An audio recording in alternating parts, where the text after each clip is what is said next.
గ్రామ పంచాయతీ ఆవరణలో నిర్వహించినటువంటి గ్రామ సభలో కొత్తగా ఇప్పుడు ప్రభుత్వం చేపట్టిన పథకాలలో 4ని అమలు చేయడం కోసం అని చెప్పి ఇక్కడ గ్రామ సభ నిర్వహించడం జరిగింది. అందులో భాగంగా ఇందిరమ్మ ఆత్మీయ భరోసా కింద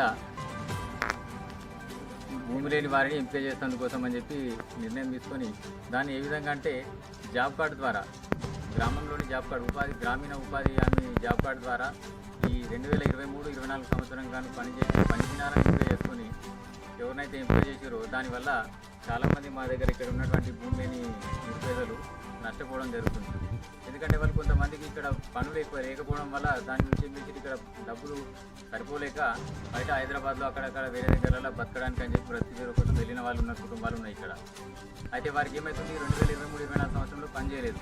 దాన్ని ఆధారంగా తీసుకుంటే వాళ్ళందరూ నష్టపోతున్నారు. కాబట్టి ఆ విధంగా కాకుండా జాబ్ కార్డు జారీ అయినప్పటి నుంచి ఇప్పటి వరకన్నా చూడండి, లేదంటే నిజంగా వాస్తవానికి గ్రామంలో ఎవరికైతే భూములు లేనటువంటి కుటుంబాలు ఉన్నాయో వారిని గుర్తించి తప్పకుండా ప్రతి ఒక్కరికి ఆ 12,000 రైతు మన ఇందిరమ్మ భరోసా డబ్బులను అందరికీ ఇచ్చేలా చూడాలని చెప్పి మా గ్రామం తరఫున కోరడం జరుగుతుంది.